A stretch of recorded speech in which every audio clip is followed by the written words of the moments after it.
ko seri du magu nivane jela şaradariya me jela çanda diyeta çanda şaradariya me var te dayı lervi deri perverda ku ve dit ambijin demo ku ve dervaskir grani kurdi bu tane daxwaza ka me jwe heye un kudere dibin bila binetene şaradariya farkini hem li mal xwe hem jil dibistanê ku hûn biçin jî lê perwerda ku welvê derê jidî jibîr nekin zimanê ku welvê derê hûn fêr bûn û we pêra bi hevra têklî danî zimanê Kurdî jî teqes jibîr nekin ku derê dibin bila bibin bêguman goya xwe bitine dersê xwe li dibistanê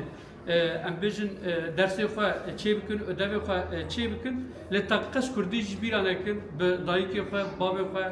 bi xuşk û birayên xwe derdora xwe teqes Kurdî jî xeber bidin Kurdî jibîr nekin heke ku em Kurdî jibîr bikin em ê gelek tişta jibîr bikin lê ku em Kurdî biaxivin em ê gelek tişt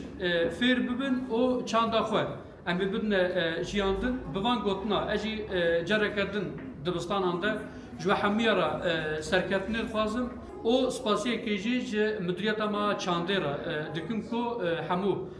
ketkarên me ew jî di nava vê demê de gelek tade û zehmetî ditin we perwerde kirin li gorî derfetê xwe li gorî hêz û qeweta xwe ji ber vê yekê spasiya wan jî dikin mala we ava hemû serçavara hatine herêm.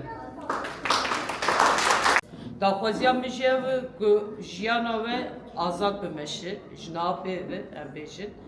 û jiyana herî xweş hezkirina welatê me royê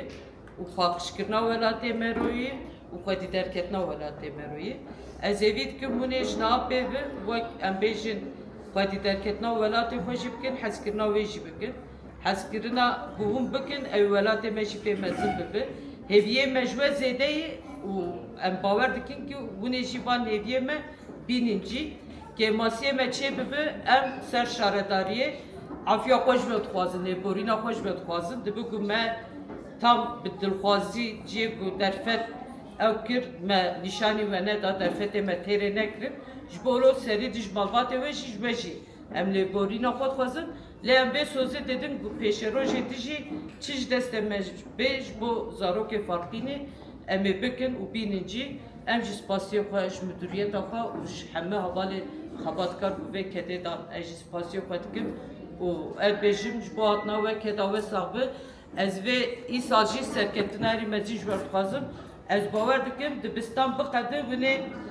qarnê xwe bînin li vir nîşanî me jî bidin û em vê serketinê pevdûr û par vekin ji bo ku ev çend me hûn virin ve vê coşê da me tîmî dengê we dahat me em bi wê hêziyê jî me jî hêz dikin em jî coş dibûn ev cardî spasiyê xwe ji wer dikim û ji malbata wer dikim û bixêr hatine û serketî ji me hebarin serketî ji we dikim.